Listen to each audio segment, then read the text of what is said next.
This is Sarah Stewart Holland. And this is Beth Silvers. Thank you for joining us for Pantsuit Politics.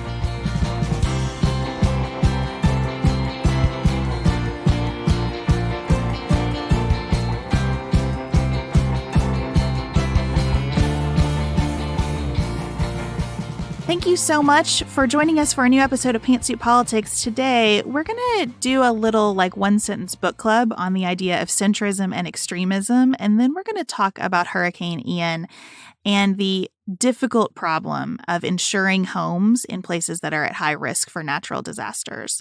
And then outside of politics, we want to just gush about how much we loved spending time in Oklahoma City after spending 4 days there. We love seeing new places and meeting new people. That was my first visit to the state of Oklahoma. In part because it helps us do our work so much better. We gain a deeper understanding of the issues at play where we are, and listening to people on the ground somewhere else helps us better as thinkers and speakers. We also think it's an important service to this community. I love when people come up to the meet and greets and they're just like, thank you for coming to Oklahoma. People just want you to see their home in more complex ways, and we absolutely love doing that. If you work somewhere or you go to school or church somewhere that would enjoy having us come speak, please check out our website for more details. We have 6 spots left for next year, so you can reach out to our managing director, Elise, at hello@pantsuitpoliticsshow.com for more details. Next up, there's just a quote from Israeli Prime Minister Yair Lapid that I can't stop thinking about, and I want to get all your thoughts, Sarah.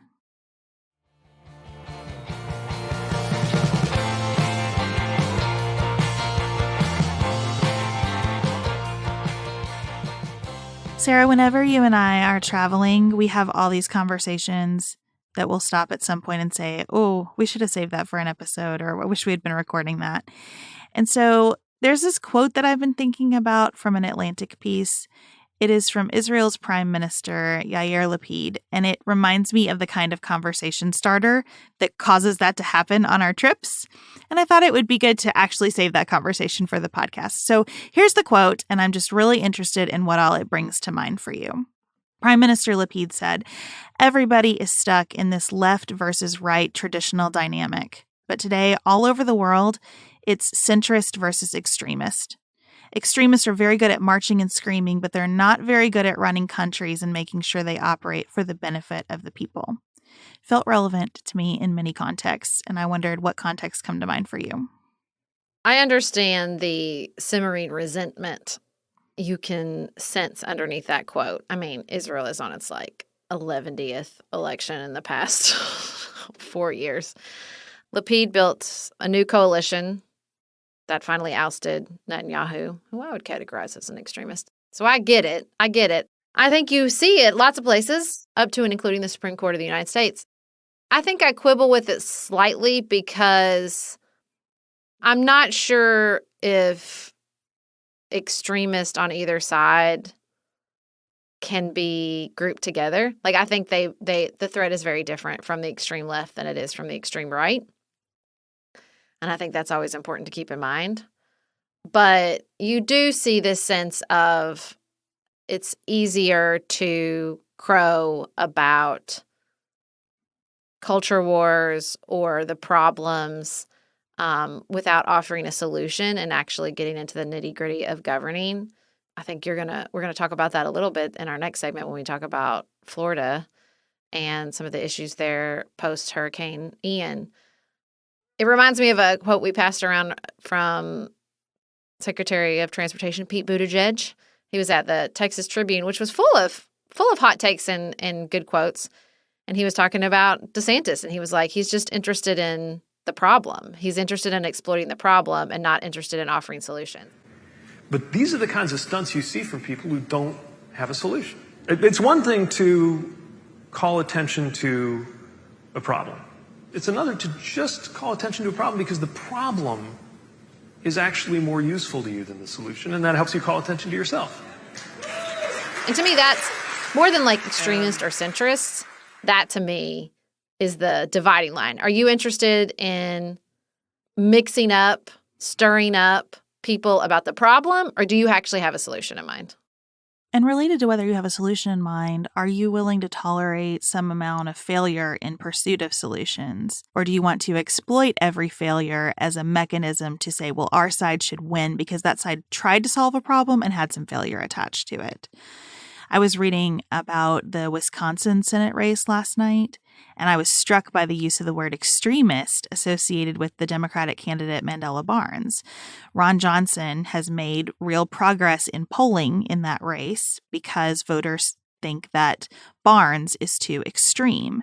And the examples given in the article about extremism were his stances on things like bail reform. And I don't want to make light of the failures attached with bail reform efforts all over the country. You know, criminal justice reform is a real passion of mine. I've been following this issue, and I cannot dispute the studies that show that bail reform has had some unintended consequences and some bad ones that need to be addressed. Mm-hmm. Is that extremism, though, to support the continued pursuit of an objective and have some failure around the solutions that you try? I don't think so. And I would say that Ron Johnson has an element of extremism associated with him because he has been one of the voices propping up a lot of, I think, really extreme rhetoric from the right. And so I don't want to get stuck in definitions of what extreme means or of what centrist means. But it just jumped out at me when I saw this quote like, oh, who's trying to do a thing when they govern versus who is trying to just be a thing? Maybe that's the difference. I just want to be seen as embodying a certain set of values, and that's my governing philosophy, versus people who think I want to do work in that position, and it's not all about just my identity as I occupy it. I think the risk when we talk about extremism is, this is a theme recently on Pantsuit Politics, we're just asking the word to hold a lot. I mean, are we talking about extreme authoritarianism? Because extremism mixed with authoritarian power becomes really brittle really fast. See Russia. When you have extreme power and extreme beliefs that no one questions because of your extreme power, you get really, really brittle. And that's a dangerous position to be in. I think that's what you're seeing play out in Russia, that no one told or continues to tell Vladimir Putin the truth. And so his choices become more extreme, and it's becoming a more and more dangerous position for the Russian military, for sure, and for the Russian people. And so, I mean, I think that's different than the extremism you see coming from the right in the United States, because so much of it doesn't have a lot of authoritarian power behind it. They're working on that. They're trying in many states to find the power to match those extreme positions. But I mean, I think that's always the risk when we're as a centrist, when you're trying to govern, is to distinguish between, is this extreme rhetoric or is this extreme action? And how do I calibrate as a centrist to how big of a risk that particular extremism is? And I think that's really, really hard. I think we're tackling that in the United States. I think Italy's going to have to deal with that as its government takes a rightward direction. Lapid probably deals with this a lot in Israel. What is extreme rhetoric, and who's ready to back up that rhetoric with more extreme power or more extreme violence, as the case may be? Yeah, I was thinking about this in connection with the UK this morning, reading about how I think Reuters called it just a humiliating moment for the new Prime Minister, Liz Truss, who came in with this idea that she was going to cut from the UK's spending, to the point where it had a really devastating economic fallout. And you could see... Well, she was cutting taxes too, not just spending. Yeah, so this pullback on the whole idea of the size of government in the UK has had a lot of consequence, and she's having to reverse course. Did you use the word extreme about those actions? I don't think so. I think that's a bad idea. Like, part of what I want to figure out is, where could we say, I disagree with that idea? That's a bad idea. That's an idea that's hugely consequential, versus the kind of dangerous extremism that you see when someone like Putin tries to take power over another sovereign country. But it's just such a fine line. And I think that making distinctions politically right now is like one of the most difficult tasks we have, to avoid just a nihilism where we all say, well, nothing matters because everyone's terrible and everything is extreme and everything is dangerous. So let's just get on with it. I don't want to be there. I want to be able to make those distinctions. And I think the Liz Truss situation is a little bit of a hard case because it did have such a pronounced backlash, but it's fixable, right? So it just seems like a bad idea to me. Well, I don't know. When it's a bad idea, but you have a lot of power. When it's an extreme idea, because it was, I think under any rubric, the proposal was extreme. It was way outside the boundaries of normal economic policy. And so when it's an extreme idea and you have the power to back it up, well, then we have a problem. Again, that sort of distinction between, state legislators all over the country have extreme ideas, but they don't have the power to do much about them. And so I think that's the difference. But she did. And that was both the difference and the problem, I think, not just for the UK, but for the whole world economy. That was just sort of like, hey, no, absolutely not. But I think you're right. I mean, distinguishing between when it's just an extreme idea, a bad idea, an extreme bad idea, and when the power comes to play that now we're talking about extremism, it's different. And in some ways it's like, well, are we talking about a distinction without a difference? I don't think so. I think as you look across the globe, as you look at what's happening in Brazil and you look at what's happening in Europe, there was a really interesting conversation surrounding the invasion of Ukraine that basically the center of power in Europe is moving eastward, that it was Eastern Europe that was pushing when the invasion first began, and that Eastern Europe really sees France and Germany as failing. Now, is that a failure of centrism? Right? Is because they want a more extreme intervention than traditionally centrist Europe does. Like, is that extremism? I don't think so. I don't think the people of Eastern Europe and the governments of Eastern Europe are extreme or are trafficking in some sort of extremism because they want a more intense intervention, more intense support for Ukraine. But I think that's what's hard too. Like, well, if the center is moving, is that a reflection of extremism or is that a reflection of something else? Centrism is so hard because it's always going to seem like a failure. I mean, the essence of centrism is we're not going to go all the way in one direction or another, and those directions are ideals that people hold and they're serious about. I think a lot about that if you look at the past Congress. They have done some amazing work that will change this country for years to come. And not all in positive ways. There will be failure attached to it. And they also probably prevented some bigger failure by not going bigger on those ideas. And that means that you have a lot of people who are very dissatisfied with this Congress because they had better ideas that Congress didn't make happen. And there are people who think this Congress has done tremendous damage because there will be negative consequences to some of what they've done. And that's why I think more and more that centrism is less of a political philosophy and more of kind of a governing posture where you say, I'm willing to take some risk, but not all the risk to accomplish everything. Because what I am most concerned with is maintaining a pace that allows people to continue to have confidence in the power that we hold. That's, to me, part of the difference with Liz Truss and others. I don't like her ideas, but she occupies her position legitimately. And while she is taking a lot of that power and using it, it does seem to be power that she holds. She can do these things. And there are ways to correct for her mistakes in that position. And when you get out of that range where someone is wielding their power legitimately, and I think that's what takes you to the Supreme Court, which began its October term yesterday, you have to ask, like, are they wielding that power at a pace that allows people to continue to have confidence in it? And polling would suggest no, that a majority of the country is losing faith in the Supreme Court. And I think it's not that the court exceeded its power, because we don't really have limitations on the power of the court in the United States. It is that they are wielding it so aggressively that it causes us to say, well, perhaps this is too much. Perhaps it shouldn't be so. The problem with the Supreme Court is not just the pace. The problem with the Supreme Court is a lack of legitimacy, because 3 of the majority were appointed by a president that lost the popular vote.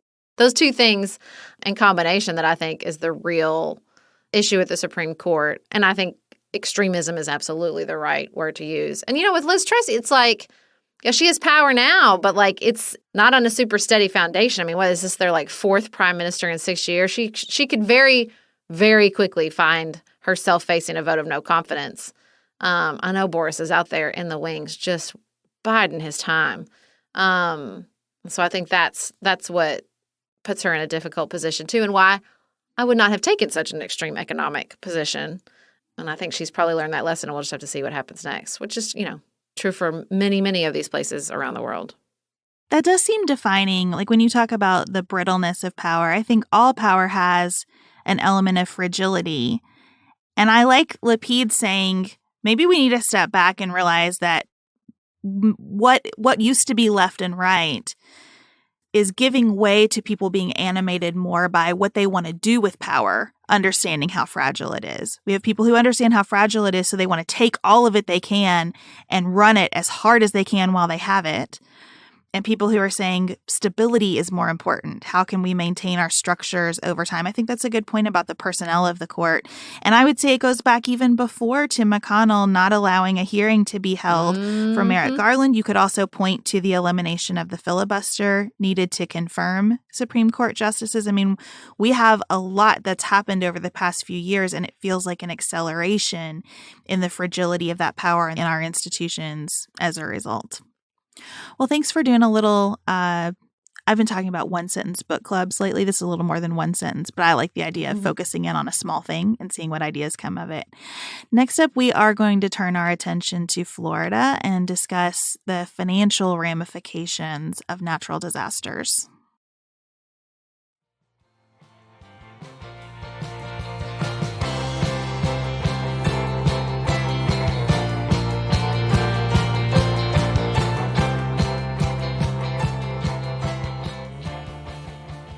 As we are recording on Monday, at least 87 people have died as a result of Hurricane Ian. More than 1,000 people have been rescued in parts of Southwest and Central Florida, and first responders are still searching for survivors. About 771,000 homes, businesses, and other customers in Florida didn't have power as of Sunday afternoon, and that loss of power extends to folks in North Carolina and Virginia as well. So we want to say at the beginning here, we're going to talk about money. The people always matter more than the things, always. And there is no replacement for those lives that have been lost. And for the survivors, we want to think about a particular aspect of this disaster today, which is homeowners insurance. Countless people survived, but now are facing financial ruin and homelessness. Houses are just gone. If you look at some of the images, it's stunning. And if you are living that right now, our hearts are with you. So we want to think for those people who've just lost their homes about what recourse they have and what is and isn't working in insurance and regulation. Yeah, when we were watching the forecast for Hurricane Ian come in, Maggie, one of the members of our team, lives in Titusville, Florida. Dante, one of the OG listeners of Pantsuit Politics, lives in Orlando, was texting us and was like, the home insurance market here is about to collapse. Like all the businesses are leaving. There are so few options. People are trying to get them before hurricane season. And Maggie was like, yeah, even people who weren't hit by the hurricane but are flooded, their home insurance policies don't cover flood. So it was just like we were getting all these text messages about the situation. It was really interesting because as we were listening to them, I made all kinds of assumptions why the home insurance market in Florida was so close to collapse, only about half of which turned out to be true as we sat down and started doing research for this episode. Well, assumptions are not usually helpful, as you were just pointing out. And so we don't want to assume anything about your level of familiarity with this topic, and thought a quick refresher might be helpful. Just thinking about what insurance is, it's a contract between a company and a customer, and that contract sets forth the terms on which an insurer will pay claims if something bad happens. Homeowners policies are all different, but generally, when you're buying a homeowner's policy, you're looking for coverage for destruction and damage to both the inside and outside of your home, the loss or theft of your belongings, and liability for harm to others that happens in your house. Your dog bites someone, for example. There are different levels of coverage. Some coverage just covers the actual cash value of something that has been damaged. There's a replacement cost level of coverage, and then there's extended replacement cost. That's what you really need in a situation like this, that extended replacement cost coverage. Because if your home is severely damaged and you want to rebuild it, it's probably going to cost more now than when it was first built. And if you want to rebuild it to withstand more disastrous events, you especially need to put more money into it.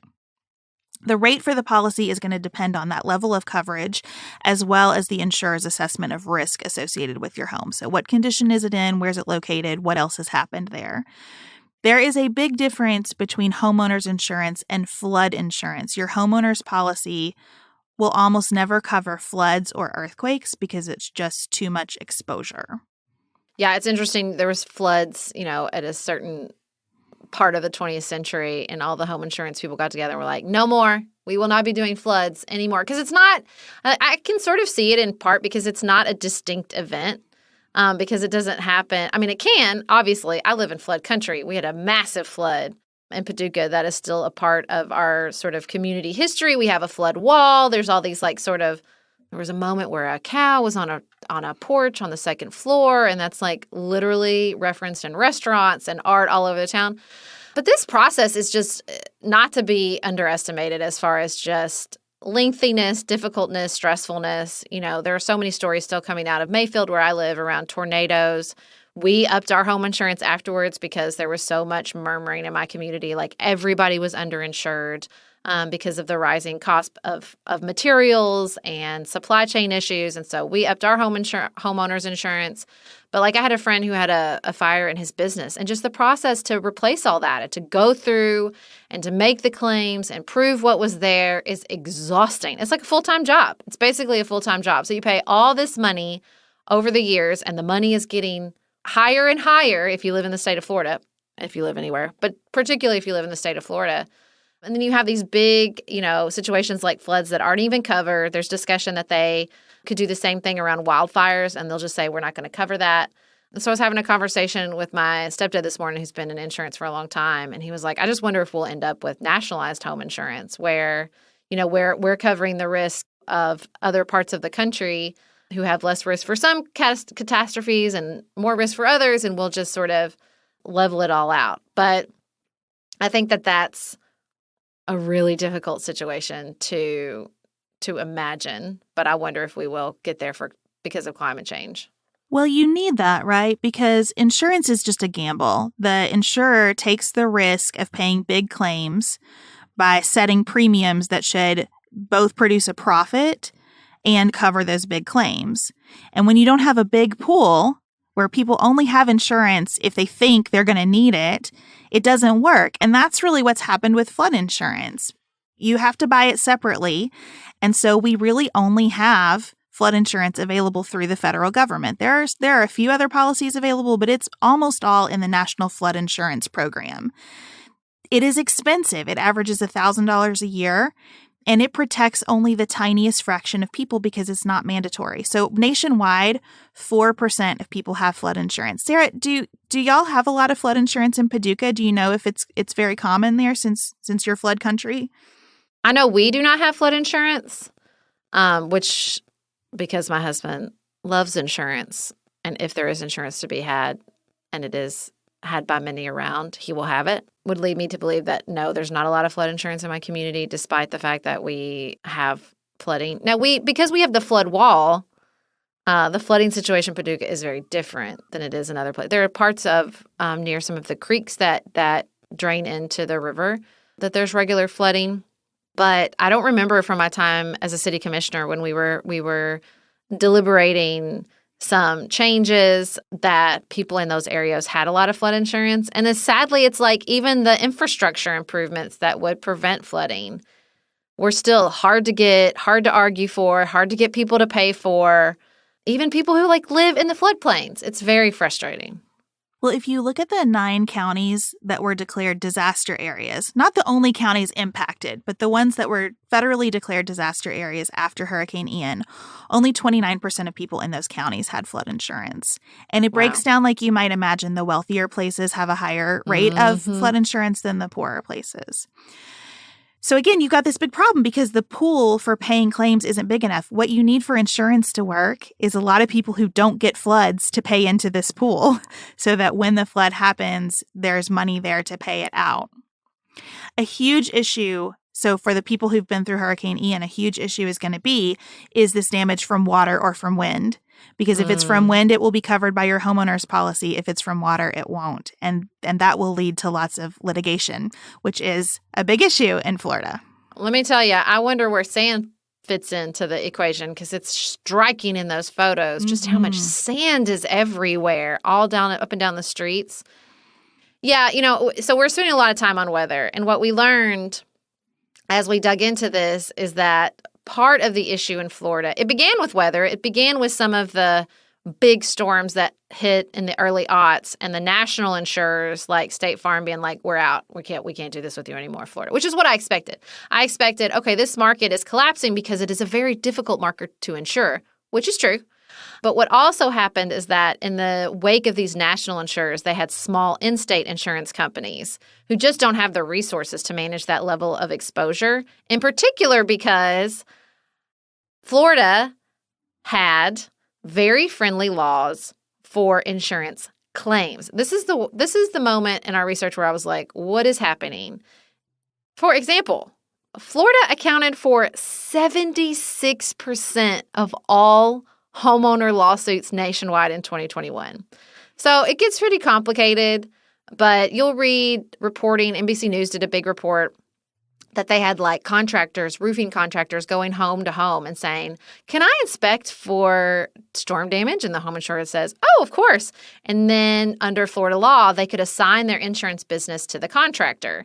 They also have very friendly laws for attorney fees. So between the contractors and the attorney fees, the insurance industry is arguing that they exploited this. And that's why you have this really, really disproportionate amount of lawsuits. They also have a long time. You have like 4 years in Florida to file a homeowner's lawsuit. So Governor DeSantis had this special session to address it. But you can see how like this is a risky political move because your opponents are going to say, Governor DeSantis is restricting your right to sue an insurer that doesn't cover you. And so he did some things. They're not going to pay off soon enough. Some people say there's still as many holes in what he did. The insurance company's unhappy. The trial lawyer's unhappy. I'm not sure who to believe, the trial lawyers or the insurance companies. In the course of my research, I was starting to get ads. Do you think your claim was unfairly denied? Call this lawyer and go get legal help in Florida. So it sounds like a mess. To me, I understand that this might be a friendly legal environment, but in addition, it just feels like the market is broken because this is a place with such elevated risk that people keep moving to. I have questions. I have so many questions. Axios did a thing recently about how all these places with increased exposure due to climate change are experiencing an influx of population. And it's like if you live in all of your family in Florida, that's not who I'm talking about. But like in today's day and age, in the year of our Lord 22, people who are moving in great numbers to like hot places, hurricane-prone places, I'm going to be honest, I'm a little confused. I'm a little confused by that.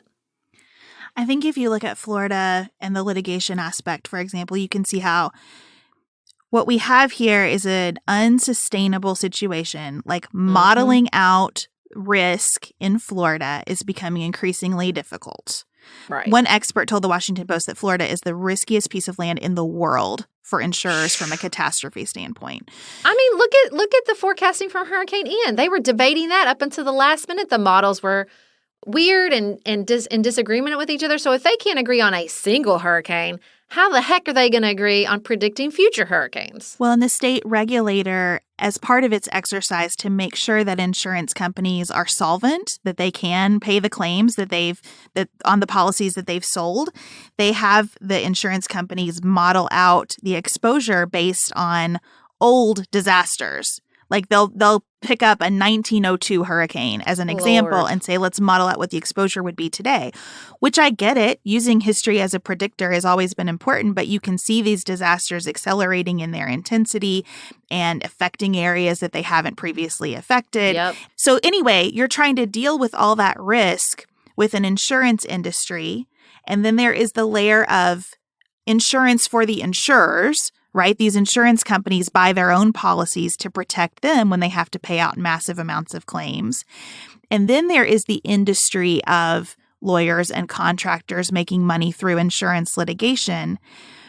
And everybody wants profit at every level of that. But at the end of the day, it is the homeowner who suffers. And the homeowner has probably only bought enough insurance to get the mortgage that they're looking for on the house, right? It's not like we all have tons of cash available around our houses to insure them well. And so what you're left with, if you don't have homeowners insurance, you don't have flood insurance, and you've got a catastrophe on your hands, is the help that the federal government will provide. And that aid from FEMA is capped at $72,000, but the aid to repair the home is limited to less than $40,000 because FEMA is not supposed to rebuild homes. It's Wow. supposed to get you through temporary housing or making the damage inhabitable again. Most people get less than $10,000 from FEMA, and it takes a long time, and it's very frustrating. If you talk to people, like you said, Sarah, who've been through this process, it's a full-time job. Congress can award more money to the Department of Housing and Urban Development for disaster recovery grants. But getting that done requires the strength of your congressional delegation for Congress to say, yes, this disaster qualifies for that. And that also is very time consuming. It can take years for money to get to homeowners through those programs. Well, and how many times are we going to do this before saying, like, this is not a sustainable model to help people? I mean, I think you saw it post-Hurricane Katrina. You saw people moving to Houston and entire neighborhoods being built in Houston to help people who did not have any resources to recover, much less stay in New Orleans post-hurricane. And so, I don't know, it feels to me that the undercurrent is the problem we always have, which is Americans have a very individualistic mindset. And individualism is not going to get us through climate change. I mean, it's just not. We have such a messed up even conversation around insurance. You know, when somebody comes to your door and knocks on it and says, can I inspect it and file an insurance claim for you? And I don't think this is a character flaw. I just think so few people are going to think, well, what is that going to do to everybody's premiums? Right? It's like we just don't have this understanding that, like, we are in this together.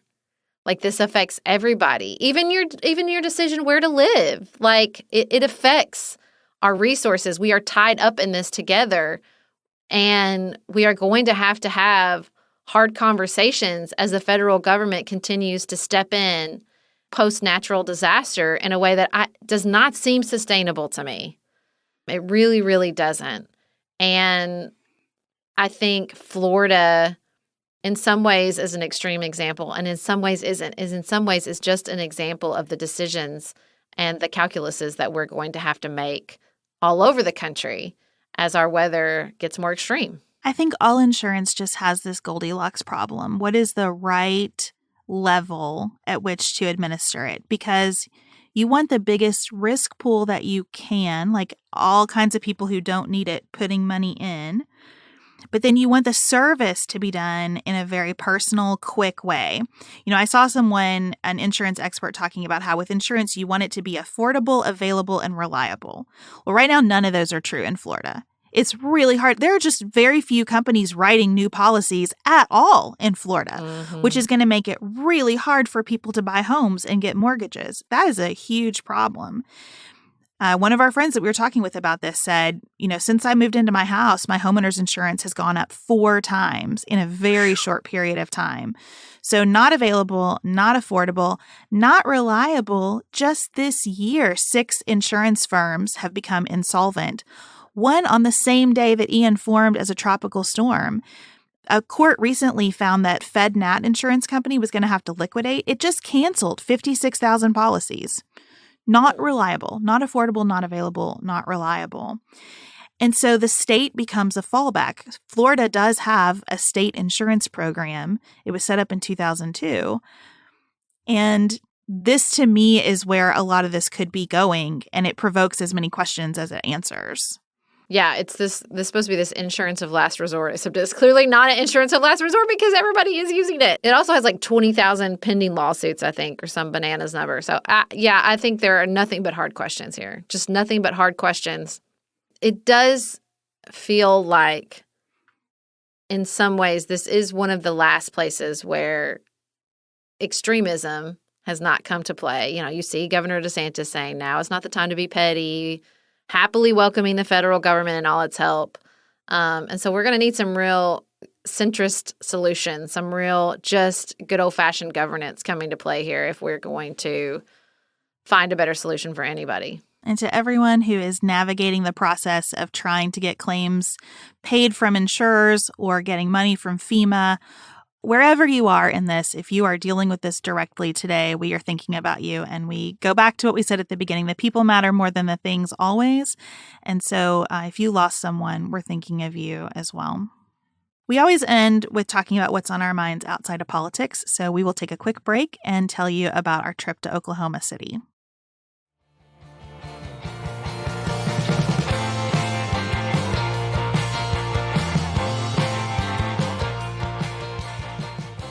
Sarah, we loved Oklahoma City, Oklahoma. I had no idea what a gem this city could be. Listen, I'd been hearing about Oklahoma City. I had a friend go and she was like, it was so great. She loved it, loved the botanical garden, loved the food. And she came back just going on and on about what a great time she had. So I was really looking forward to our trip back in 2020. And so I could not wait to get there this time. We had the most incredible schedule. We got personal tours of the Oklahoma City Bombing Memorial. We got personal tours of the brand new First American Museum. And of course, if you follow us on Instagram, the zoo.